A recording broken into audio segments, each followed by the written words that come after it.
everyone. Welcome back to the Gen GTM show, where we really get real about what actually works in the modern, partner-led go-to-market, especially inside the AWS ecosystem.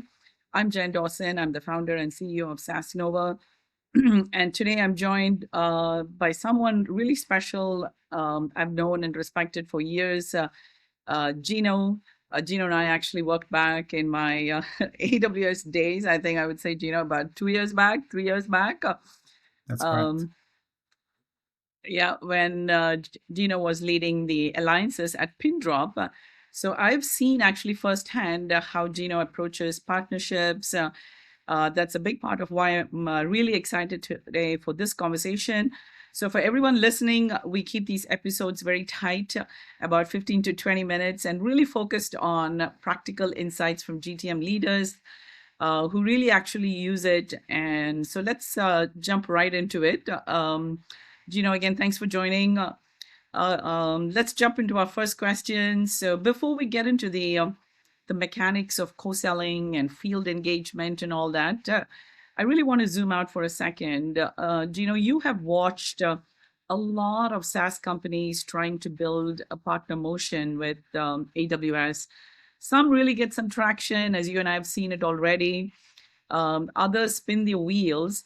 But from where you sit, what do teams tend to misunderstand about building with AWS, and what separates them from actually what really works and not works? Yeah. Well, thanks for having me, Jen. And I'd say when it comes to, what's working and what's not working, what I believe the biggest misunderstanding is thinking that once you sign up with AWS, it's the same as investing in AWS. And many SaaS companies treat it like an exercise instead of a relationship that they need to actively seed. And the ones who struggle usually wait for momentum to magically appear after onboarding with AWS. However, successful companies that gain traction do the opposite early on. They're deliberate, they're diligent, and they're willing to make a real investment before the returns show up. And what that really means is you're going to have to align with AWS priorities, funding early joint opportunities, and showing up with real customer use cases, not hypotheticals.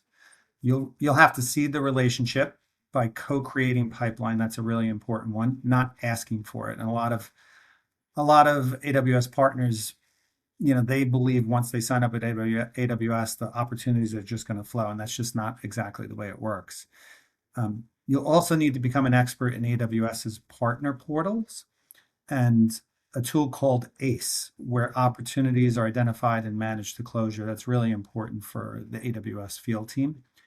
And AWS will respond when you prove you're serious and when you demonstrate that working with you makes their sellers more successful. Awesome. And I think you have seen it all firsthand. That's super, super helpful context, Gino.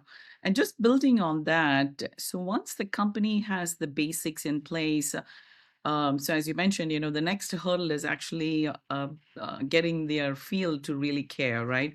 So AWS sellers, as you and I know, they are flooded with options every day.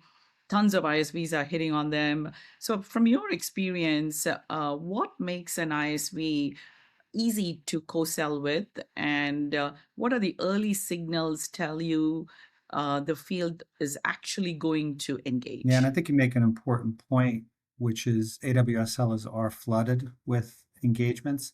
So thinking that you are their priority is not necessarily the best approach. What you want to do is you want to make it easy to co-sell, and that really starts with preparation. AWS sellers don't have time to figure out your story for you. The ISVs that break through, they have tight role-based content. They have clear positioning tied to AWS workloads, which is important because their sellers want to know how they're going to make money. And enablement that makes it simple for a seller to say, I know exactly where this fits. This is where AWS can also help. Programs like the Marketing Acceleration Program will help define your Better Together story and drive go-to-market initiatives where opportunities are created. Just as important, Jen, is having a demo or POC ready solution. AWS is pretty big on that. If an AWS seller can quickly see value, show it to a customer, and move the deal forward without friction, you've already won half the battle. early engagement signals are pretty obvious. Sellers will start pulling you into live deals, asking for joint calls, requesting assets. And when they're proactively bringing you into accounts, that's when you know you've gone from just another ISV to a real co-sell partner. Love that. Love that. And I've seen it firsthand as well. So, staying on that theme, now that you have built a real momentum through partnership over several years, your approach has always been like incredibly intentional, as you explained it right now, right? So, from your point of view, Gino, what is one principle you think that every GTM leader should carry into 2026 as AWS becomes even bigger part of the enterprise, buying and trust for them? Yeah, I think there's really one major principle, and that's trust, right? It's a very simple principle, but it's not easy. Earning trust by creating mutual value is really where you have to go, right? Because you have to earn the trust of the field sellers. And in 2026 partnerships, especially with AWS, they're no longer just about logos or announcements. They're about whether both sides can win together in the field. So as a go-to-market leader, that means you have to design co-sell motions where there are incentives that are aligned, visibility is shared, and success is measured jointly. So trust is built when AWS sees you consistently showing up, protecting the customer relationship, because that's what they're all about, is the customer, and helping close business, not just your own, but theirs too, right? So it's a mutual relationship. You can't be selfish about it. And when trust is real and co-sell stops being transactional and starts becoming a growth engine, that's when the partnership will really scale. And I do want to mention one other thing because it's pretty much everywhere, which is AI. I think AI can help become a partnership accelerator for you. In 2026, enterprises aren't just buying software, they're buying confident data, identity, and decisions, right? So especially as AI becomes embedded in core workflows, that's going to be very important. And what I'll say is customers are watching closely, right? They want transparency, explainability, and proof that AI is solving real problems, not just new risk. So the partners that will win in 2026 will be the ones who show up consistently, co-sell with integrity, and use AI to strengthen, not replace human decision making. And when trust and AI become a part of a mutual economic alignment, partnerships will stop being tactical and will start becoming strategic growth engines. Love it. I love the way you brought in the AI angle.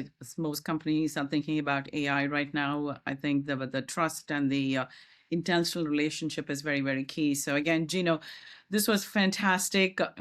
Thank you for bringing such clear, grounded insight. I think the kind that our audience can actually use. And I know that the founders and the GTM leaders tuning in into this episode will take a lot from this. Again, big thank you, You're Gino. welcome. Uh, uh, and for everyone watching and staying tuned, we've got more conversations coming with leaders who are shaping the future of SaaS GTM inside the AWS ecosystem. So stay tuned. Thank you. Thank Bye you. all.